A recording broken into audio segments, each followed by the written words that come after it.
Hello, good afternoon. On behalf of Di Del Bella, we would like to thank you all for your patience here. We appreciate your faith in local journalism, and hopefully you are all receiving the daily News at Noon newsletters and our weekly business journal flip book, which actually looks exactly like the newspaper, right to your desktop, laptop, or iPhone. And of course, we couldn't do it without all the support from our generous sponsors, some of who I've identified earlier on the networking. Thank you so much to our lead sponsor, the Capelli organization and Louis Capelli. We will be hearing from Bruce Berg, who's also from the Capelli organization shortly.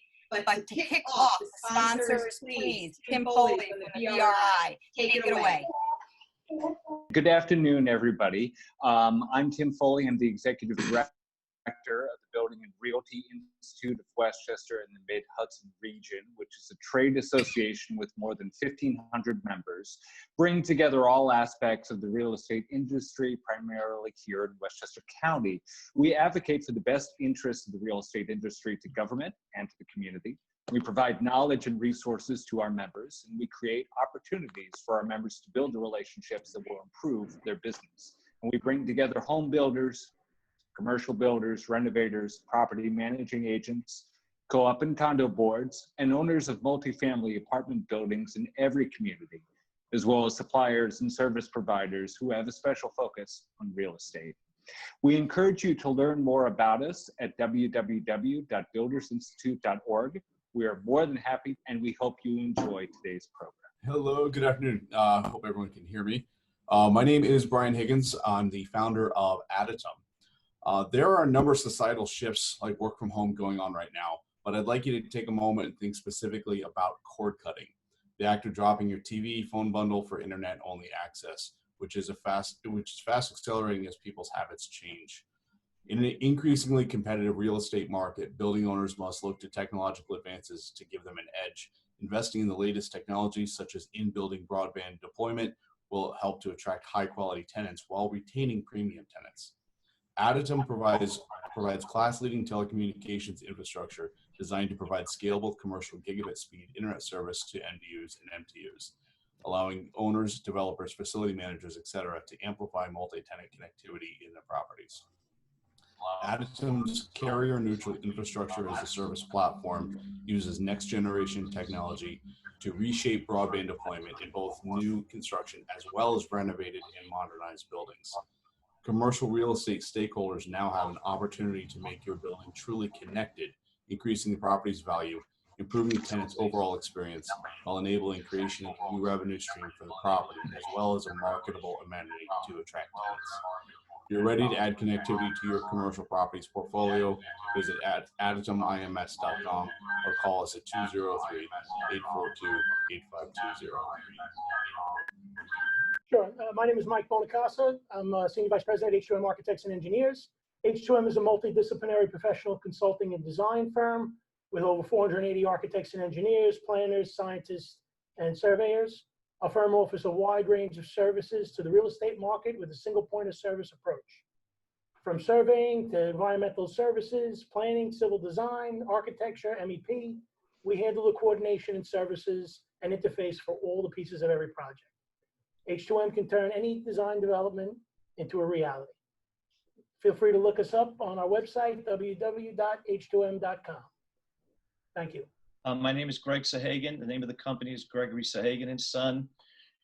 We are a full-service awning and solar protection company since 1990, serving the Tri-County area in the three basic markets of residential, commercial, and recreational.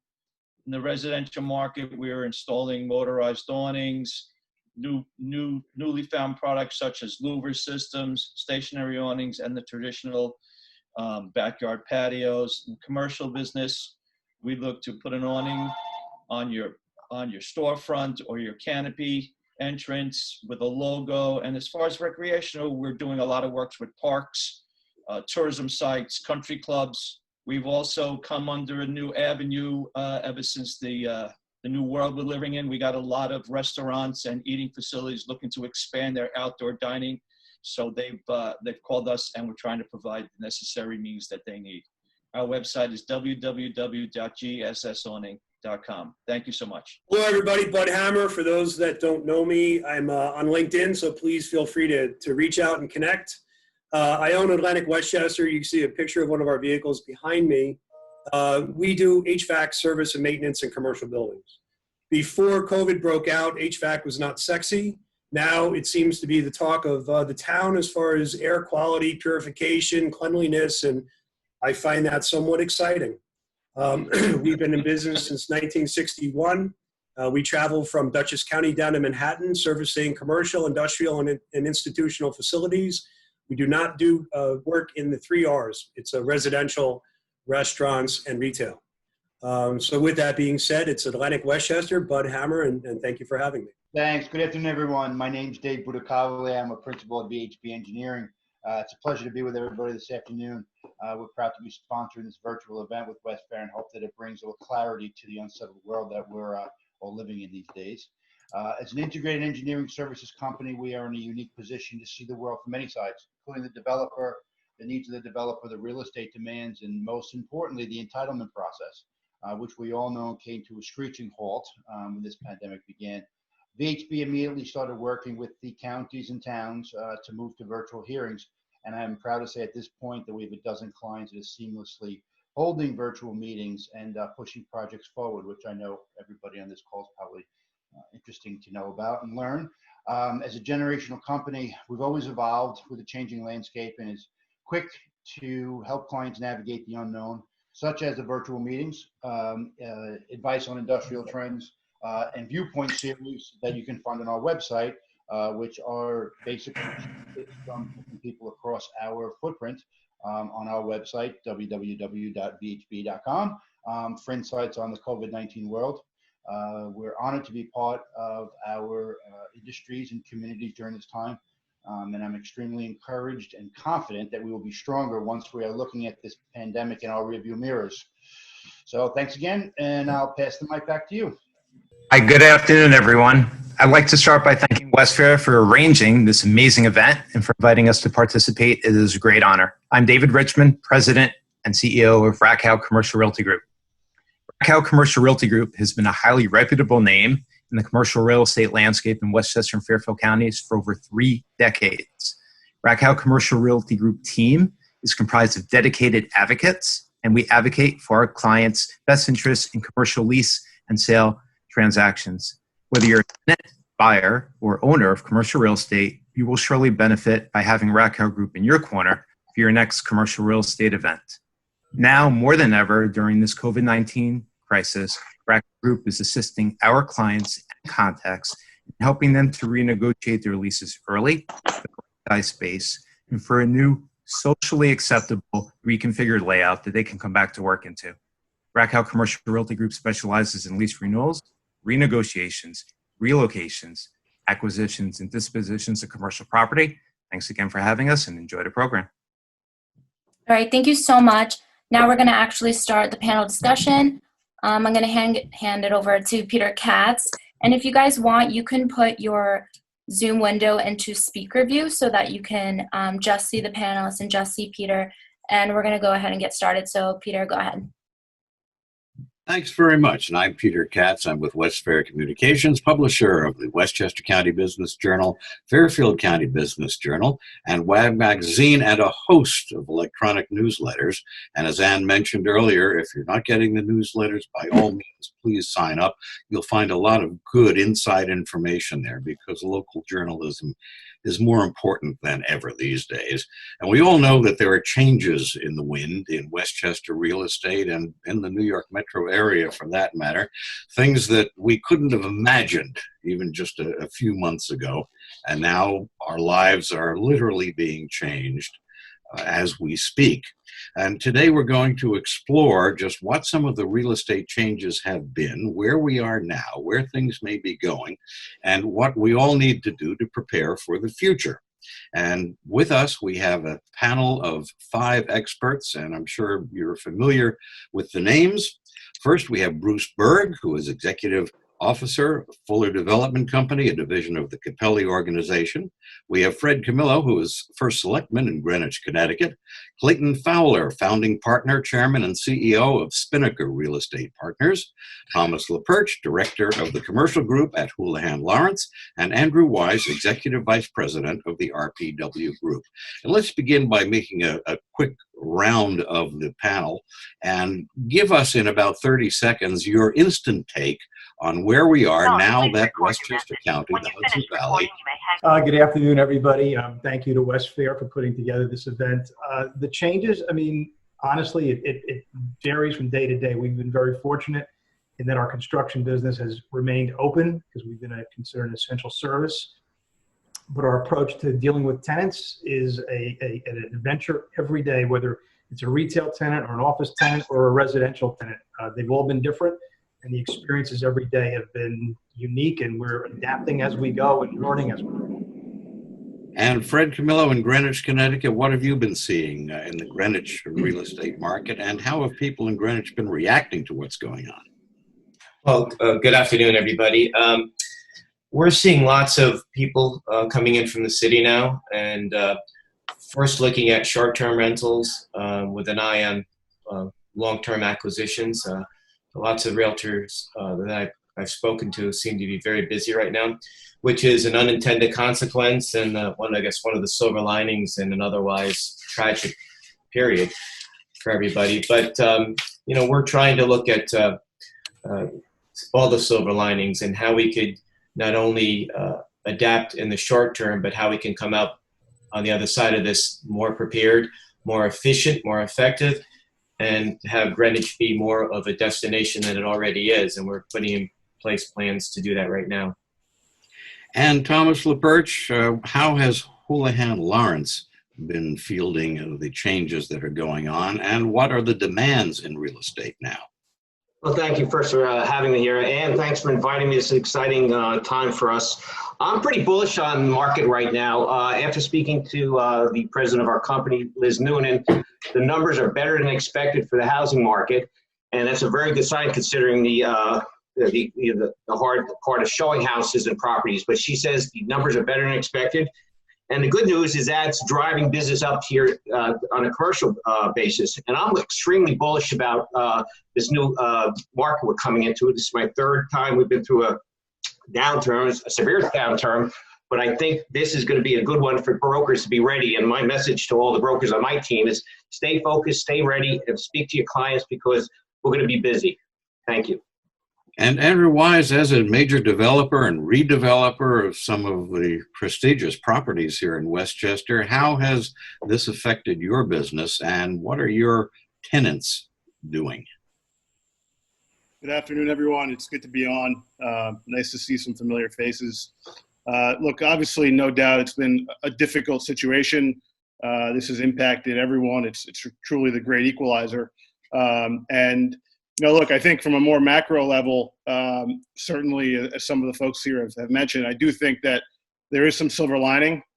We are seeing an uptick in commercial activity at our buildings, a lot of inquiries. There are virtual tours. There have been some physical, socially distanced tours.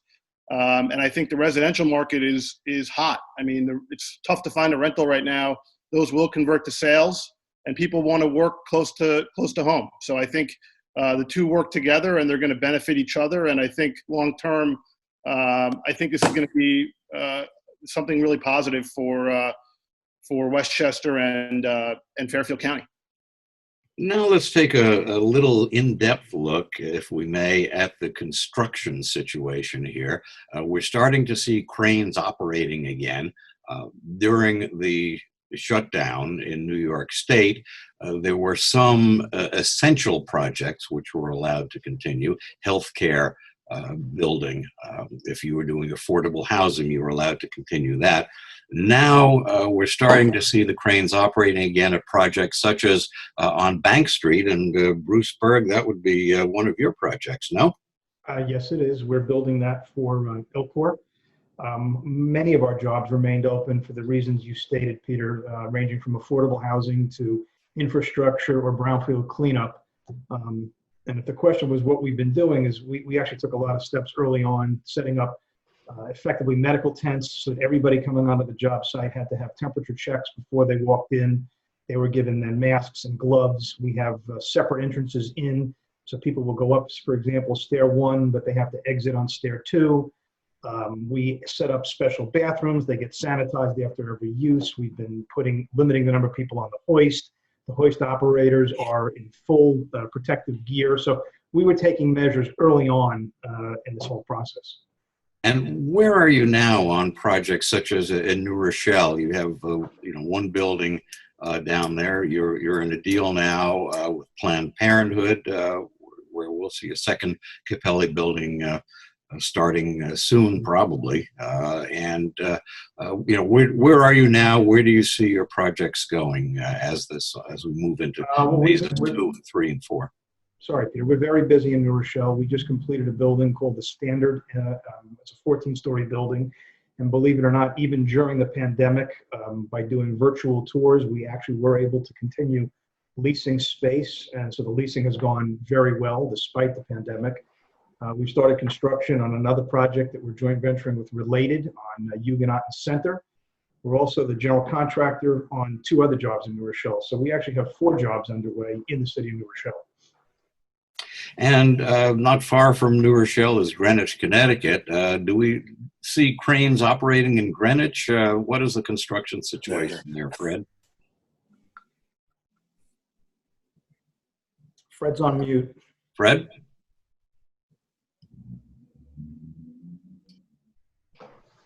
Can we get Fred unmuted? I guess not. Okay. Yeah, okay. Yeah, I was trying to unmute myself and it wouldn't allow me. Construction was never was considered essential here in Connecticut, so that never really stopped. What we've tried to do is, while the roads were fairly empty, try to get as many projects done.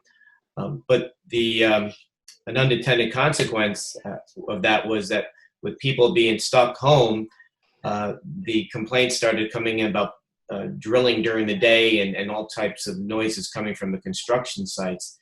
And we had moved some from the night to the daytime, and then the shutdown occurred. So it really was no good answer, but most people have understood that now is the time to get these things done. So construction has never really stopped, and with Town Hall reopening via appointment only in a couple of days, we hope to be caught up on the permits, and that the commerce will continue and unabated, and hopefully even pick up. And Clay Fowler, now Spinnaker, you're really where are you actually now in the way of new projects, new developments that you're involved in? Sure. Thanks for having us. It's I guess a tale of 3 cities. Anything that we had that was in process, in construction, really didn't slow down. In fact, we had some extra labor come to us from New York and Boston in particular. Jobs that were about to start, i.e. about to close in terms of construction lending, they stopped or have been put off. In fact, we had one particular deal that we really liked the economics of that was fell apart at the end, and we're putting Humpty Dumpty back together again now. We had a hotel that we put on the shelf until the fall for obvious reasons, even though that particular hotel in New Haven had something called YALE supporting it, but nonetheless, we're putting it on the shelf for a little while. And in general, our long-term planning deals, no hiccups, except it's a little bit more difficult to move things forward from the work at home that we're under right now. But on a general basis, I think we've all found how easy it is to manage business from home. And I like it, and I'm never going back to my office. Right, Bruce? Are you saying that in jest, or is that really going to be a permanent change for you? I'm the beleaguered category, meaning I'm more than 49 years old. So consequently, I have to be careful. So I'm just going to play golf the rest of my life. No, seriously, I think that we have found that we can manage a lot of things from home, and we'll be going back to the office. We're opening our office actually next week. It's never really been closed, but we've been told everybody don't come, but we haven't prevented them from coming. So I think that there is a new world out there, and we're all going to find that we can manage relatively well. What are some of the things you're going to have to do as you bring back people into the office, and as construction sites really get into high gear? Just how intensive is the social distancing, the use of masks, the use of PPE going to be in businesses, in various aspects of real estate? If you could address that from a construction and office standpoint, and then I'm going to ask Thomas about that. How do you do your real estate sales and showings when you have these logical restrictions? Clayton, if you would go. Oh, sure. Tom, you want to take it or? No, go ahead. Go ahead. I'll follow up with you. Oh, sure. I'll talk about the office. I think the office is relatively easy. We have a small office and about 24 people in it. And we are going to go to staggered hours on a scheduled basis with people coming in 2 days a week. They're able to come in additionally if they have an actual need to do so. Many of our people are in the field anyway, so that's not a particularly difficult or it's not arduous to work under that condition. We are mounting, obviously, hand sanitizers everywhere, extra cleaning in the office.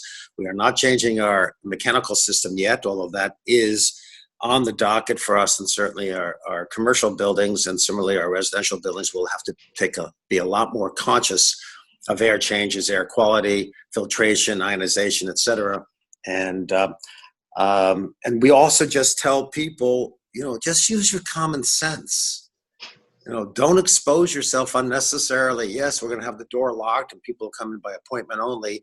We're not just going to have strays come in. But I don't think it's going to be a big issue for my company. For large scale offices, yes, it's a business. I don't have a high-rise office building, which poses many other difficulties that Bruce can better address than me. Okay, Thomas, on the matter of showing properties, sales, you can't stay in business in real estate without selling some real estate. So how are you adapting at Houlihan Lawrence to the restrictions and the safety measures? Like everybody else in this pandemic, we had to kind of reinvent ourselves. And with the technology of virtual tours, we've been able to do some workarounds and get some properties up live, because technically we're not allowed to show a property, but we've been able to work with property owners and buyers that have been calling, and we're very busy. Honestly, we're very busy with people interested in opportunities, and we ask them to just go drive past the property. We're not allowed to go in with them, but go look at it. And if you want to get in, we probably could work it that we can get the door open and nobody would be around for you to look in. But technically we're not allowed, but we've used technology with the virtual showings to keep business going in a good way. So we're adapting in a good way. And I think it's the new reality, as Clay said too. I think the office market is going to see a little change, but business is good. I got to tell you, it's been pretty healthy in terms of the phone ringing and deals closing. We're starting to see closings again. We're getting real good activity from the New York market. And I'm, once again, very bullish on getting back to work and seeing this rebound in a big way. And Andrew, as we're getting into the reopening phases here, are you hearing anything from your tenants as to what their needs are going to be, what their demands are going to be, and what is RPW Group itself doing to take the lead in preparing for the reopenings? I just want to say, Clay, I muted the Zoom when you started talking about work from home.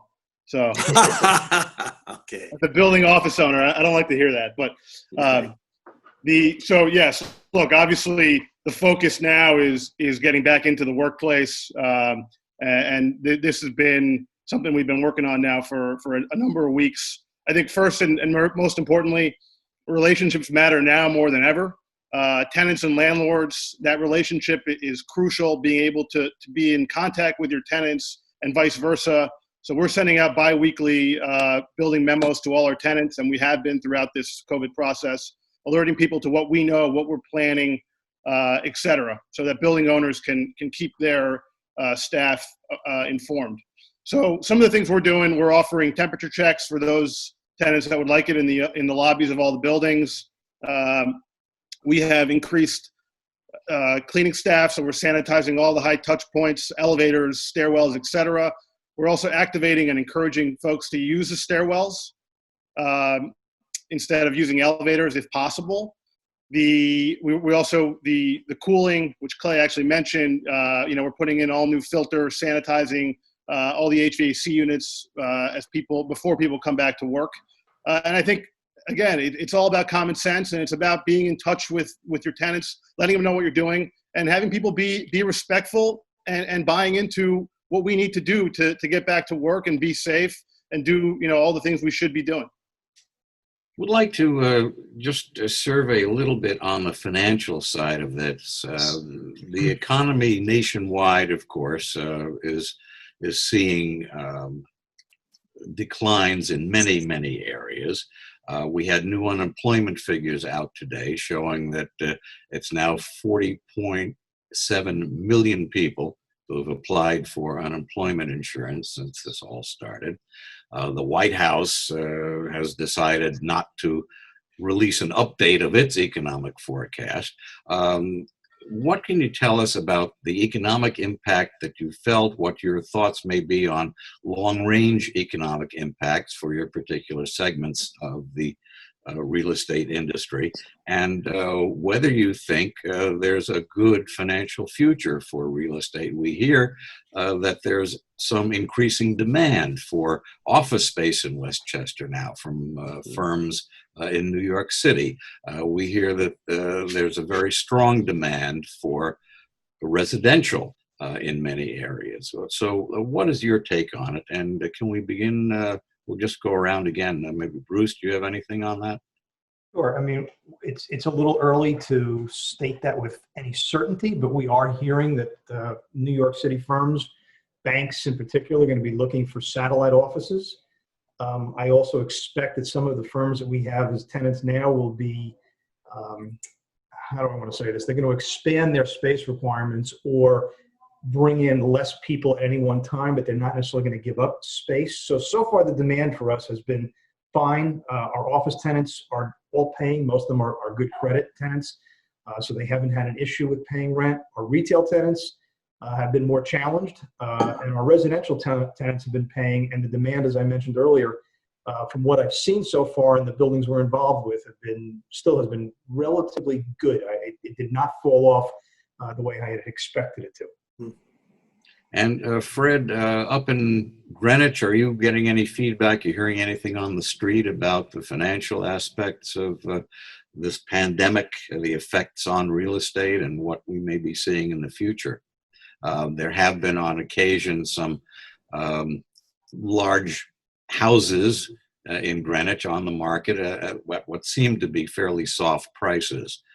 Is that an accurate assessment? Are you muted again? Okay, can we unmute Fred? All right, let's move on. Let me ask Clay Fowler Sure. To jump in here. I like it when somebody can't talk, gives me the opportunity to. So has Spinnaker been hit? Yeah. You seem to be saying that it looks fairly optimistic at this point. Is that accurate? Well, I think that as Bruce was saying, I have anecdotal evidence that there is some office demand, and it's obvious. Not a lot of people are going to be getting on the damn trains and going to New York City for a while, and it's that simple. And companies have to take that into recognition in terms of their space planning. Now, for instance, the Darien train station, which I pass frequently when I travel between Stafford and Norwalk. Darien train station, one of the major commuter stops on Metro North. 0 cars, not 200 or 2,000 as normal. 0, and that's going to be a hangover for a while. So that's an impact. So I see some smaller requests for office space, 7,500, 5,000, maybe 10,000 feet for a place for those commuters, those otherwise commuters, to be able to office in the suburbs, not have to get into New York City for a while. Bruce said it too. It's too early to say it's a trend that's going to be sticky. I suspect it does have some stickiness because whatever trends were in process and people were already questioning going to New York City every day from the Westchester, Fairfield areas, that was already in process. So COVID accentuates all trends that were in process, be they whether they were positive or negative. So I think that's probably a trend that has some stickiness. As far as residential, absolutely. I heard a statistic yesterday that almost 2,000 families have moved out of New York since early April to Fairfield County, and I'm sure it's similar to Westchester County. That's a fairly lot of people in a very short time. I think that trend continues for a while. I have one negative comment to say is that most of our residential stuff is on the goddamn train line. I'm a TOD guy. I'm screwed because no one's getting on a TOD oriented, no one's going to get on a train for a while. But that's definitely temporary because they're well located anyway. They're in urban communities. But the TOD mantra has been somewhat tarnished for a while. You're saying for a while, so perhaps what, a year, 2 years for recovery, Well, and then TOD will be hot again as a development. I think area? it comes back. New York City, the death of New York City is highly prematurely reported. It's been dead many times before. It comes back. 9/11, similar, as an example. The allure of New York City is not ended. Is it forestalled for a little while? Yeah, but we all know the solution. The solution is we're going to get used to this as a steady state, and we'll be socially distant for a while, happily, to some extent. But we'll manage this. I mean, despite the fact that, and I'm going to make my political comment, despite the fact that we have an antediluvian non-scientist heading this country, we will find a scientific solution to this, and it's not going to be a malaria drug. Oh, I got it in. Yes. Let's see if we have a scientific solution to getting Fred's microphone back on. If you can. I'm on now. Yeah, I think we just heard you. So give us a take in Greenwich as to what kind of financial impact you've seen. Well, I think we're not unlike any other municipality in the country or in the state or in the region. People are out of work. Lots of businesses have been shut down. Some are hanging on by a thread. We are in phase 1 of the reopening of the state. Phase 2 is scheduled for June 20th. I was with the governor both on Monday and Tuesday, and he's going to try and push it up a little bit for that reason, to address these businesses that are just, a lot of them have already been going through their loans. So it's certainly been an impact, but I think again, going back to the exodus from New York, I do agree with Clayton's comment that I don't think New York is dead, but certainly for a while, it's, places like Connecticut and maybe even other places in rural New York will see a little bit of an impact in a positive way. And, we've always been the beneficiary of policy of high taxation in New York and county government. But in the last, if I may get a little bit political, in the last 10 years in Connecticut, we've seen policies where the taxes have been raised so much, there's very little difference now between New York and Connecticut. So we kind of lost that edge. But now we're starting to see this, this pandemic has helped a little bit with people relocating who work in New York. So I don't think, I think a lot of those people probably will stay here. But the impact is, we felt it. And again, that goes for the service industry. It goes, whether it's blue collar, white collar, it's, people, I spoke with a friend the other day who has a limousine business, completely shut down. So we're hoping now that little by little, with the reopening, that we don't see a huge spike in cases. The last couple of days we have seen a little bit of an uptick, but that's because people are going out more, and we just have to remind people to wear masks in public and hopefully get through this. And Thomas, on Houlihan Lawrence, you're on the commercial side. What Yes. can you tell us about the commercial financial situation? Prices softening, prices going to come back. What happens if indeed we do see this shift of businesses more interested in Westchester than in New York City? And has anything filtered from the residential side at Houlihan over to the commercial side that you can tell us about finances, financial situation now, and how things may be looking for the future? Well, I think there was a softening of pricing in some of the asset class sectors that we were dealing in. I had some notes here. The industrial market was booming before the pandemic. I think it's getting better moving forward. I think that momentum is going to shift north, and we're seeing it now. So I still think that's a very strong sector for broker and businesses. The office we spoke about here, I won't go into that, but I think that's going to be a crystal ball tells me it's going to be a little different. Retail reinvented themselves for the last 5 or 6 years, and I think they need to do it again. But I think with this pandemic, the pricing is going to adjust, and I think the landlords, in my opinion, will be getting a little more generous with their terms and their pricing. So I'm pretty optimistic those storefronts will be filled in a different manner. And I think the worst part of the pandemic is for the development of the senior living and assisted living, because we don't know what the future is going to be with what the new requirements will be for housing these people. So I've talked to a couple developers over the last couple of days, and they've told me that the banks have pumped the brakes on some of these approved projects because they don't know what the buildings have to be outfitted with. So that's going to be an interesting segment, that market, which was strong before then. But just to kind of digress a little bit, my part-time job is I'm a chairman of the planning board of my town of Southeast.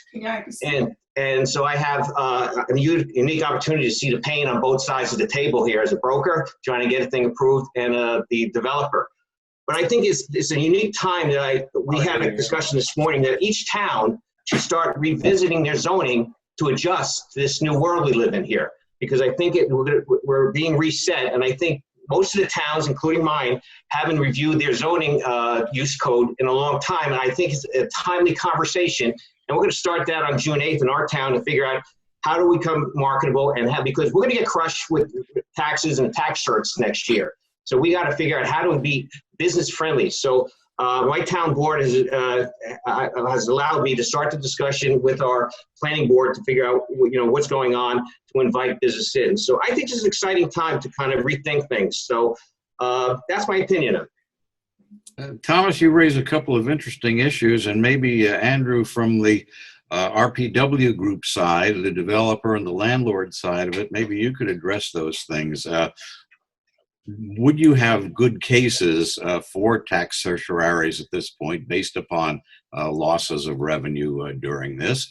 What do you see for the future? You have an apartment project at 1133 that's gotten approval, that's in position to go ahead. You've got another one for Webb Avenue in Harrison that's pending. It's just going into the early stages of the environmental review, I believe, scoping on that in Harrison. Where does RPW group see the financial aspects and the zoning aspects of the real estate situation? Yeah, I mean, look, I think it's a little early to tell. The commercial leasing, commercial sales, debt equity financing, that was all on pause up until 2-3 weeks ago, and I think as of the middle of May, things started to slowly come back. And look, I think interestingly, we've actually signed 2 small office leases, both around 3,000 feet, all directly due to COVID, and both interestingly similar situations.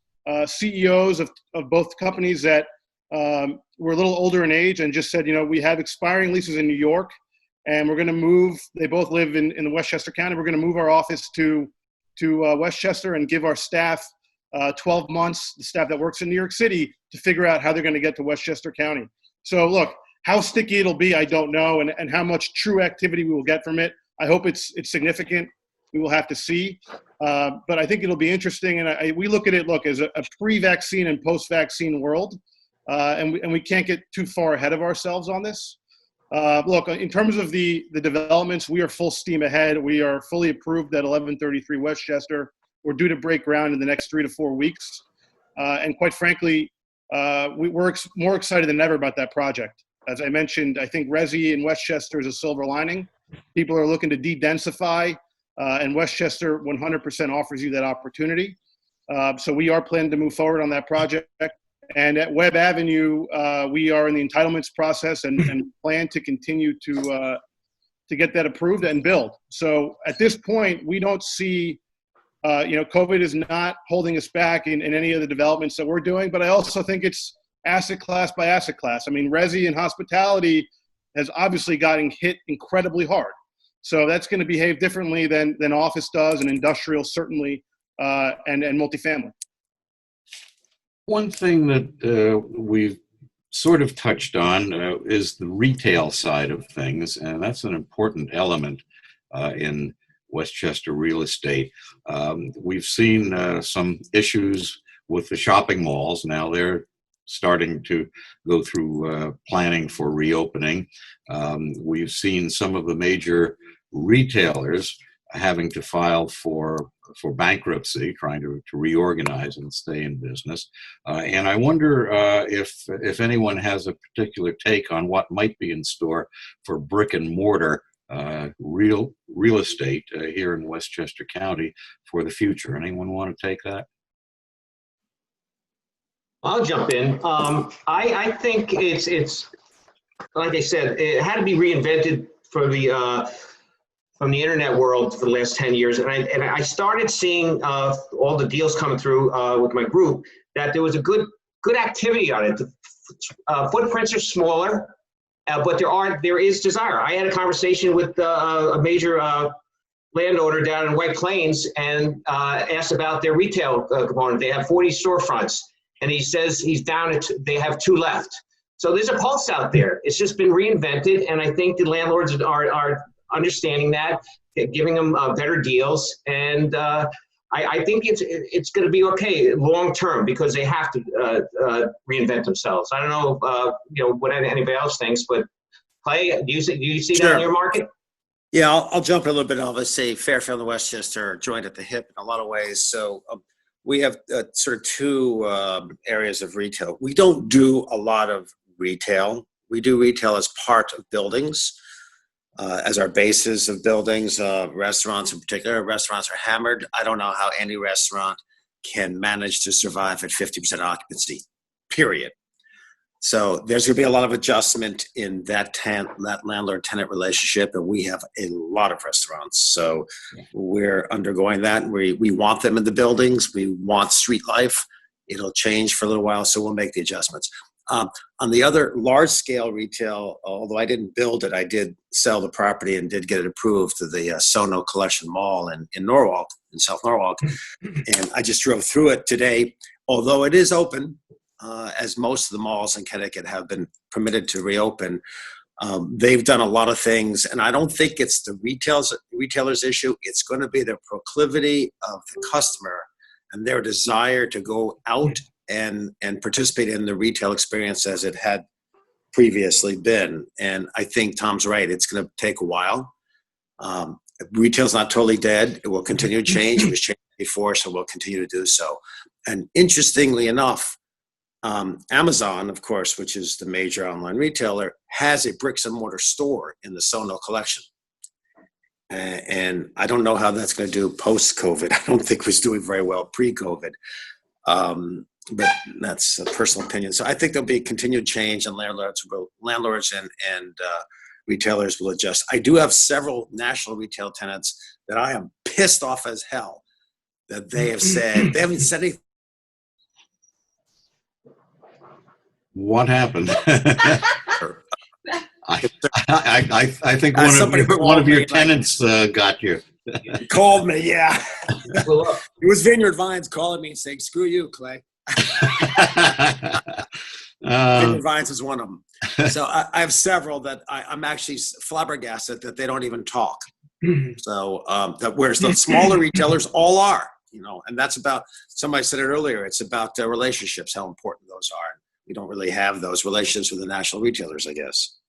We have some questions that have come in while we've been doing this here, and let me just throw these out. If you wish to answer, just jump right in.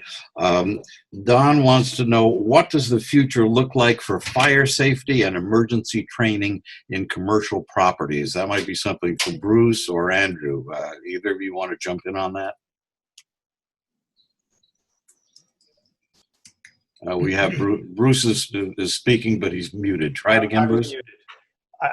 Andrew, you can take it if you'd like. I don't see any difference other than we'll be doing it in off hours, and it still has to be done. So I'm not sure I understand how one of the big items has been the stairwells, and we own a building in Midtown Manhattan, and one of the things we're facing is, how do we get someone that works on the 40th floor from the lobby to the 40th floor in a socially distanced elevator?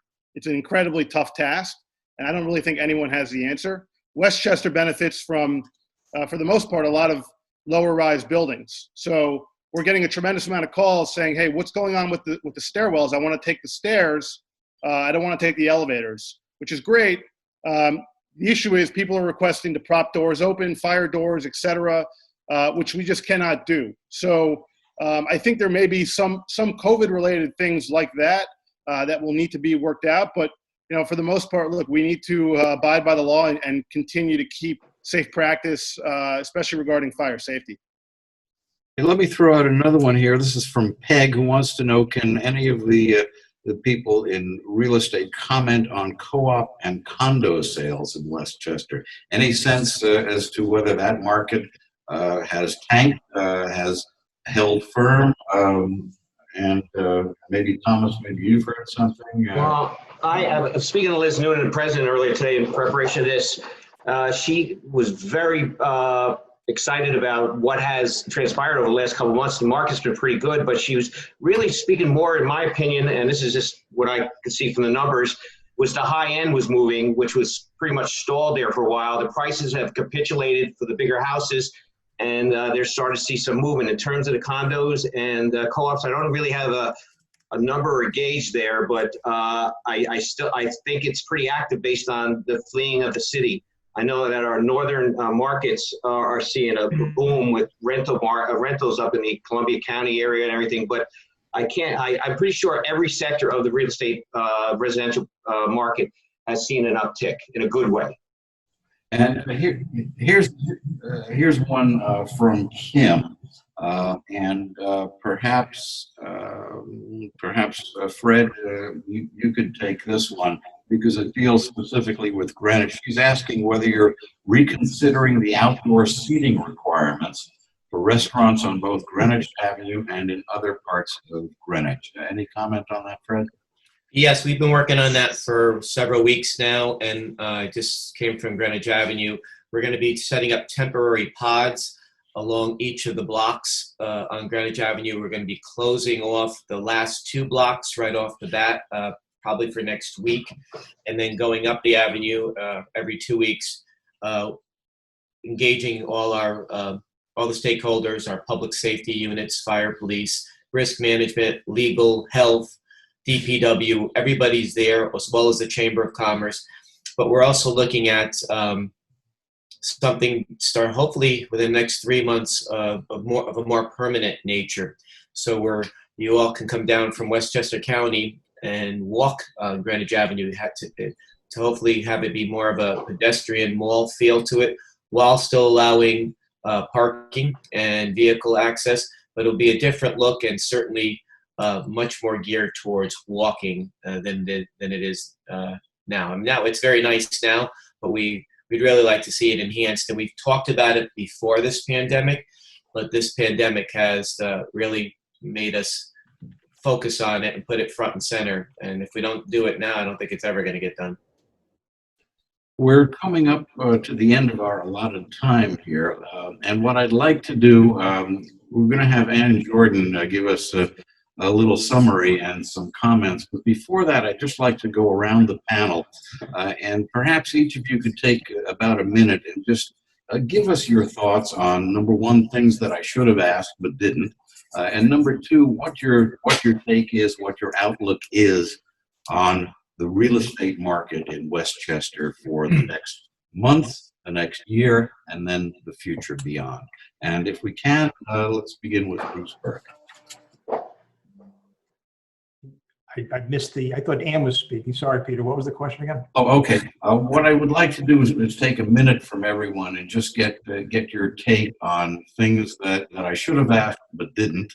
What I left out that you think is important for people to know, and then also your take on where you see the future going after this whole thing is dealt with. The future of Westchester real estate, short term, perhaps a year out, and then long term beyond that. Well, again, we've been encouraged by the demand coming from New York that it will help the office and the residential market. Frankly, my biggest concern is the retail industry, and in particular the restaurant industry, the healthcare, not healthcare, but gyms. They are both I think they could be in serious trouble. My daughter's actually been doing a podcast with restaurant operators, and I think they are all unclear on how they're going to proceed, not only because of the pandemic, but people are afraid to go out. They don't want to go and sit in a restaurant with people wearing masks. I think they're going to be the most challenged of anybody coming through the rest of this pandemic, A, because they're small, and B, because of the nature of their businesses. Okay, and Fred, do you want to give us the view on that from the wilds of Connecticut? Yeah, I think I would agree with that. We are. I probably didn't even answer your question on the restaurants before. We have made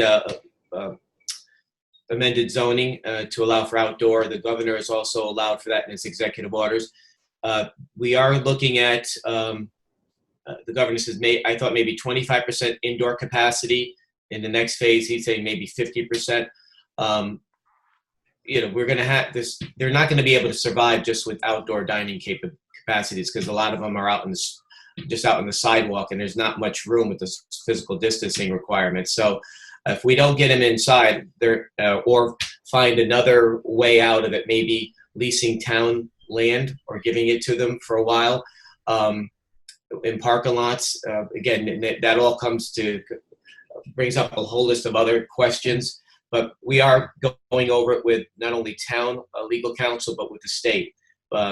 So we're hoping that there's no spikes coming up, but that in the interim, these adjustments to policies will help us get through it with an eye towards the future. But yeah, right now the gyms and which are slated to be reopening in a couple weeks, and the restaurants, they really don't have much more time in many cases to go before some of them are going to have to close their doors for good. And Clayton Fowler, your final thoughts. Sure. Well, thanks for having us. I'm very bullish on real estate because 320 million Americans aren't leaving, and despite our commander-in-chief, more will be coming. So that's what makes real estate happen is people. And so that's positive.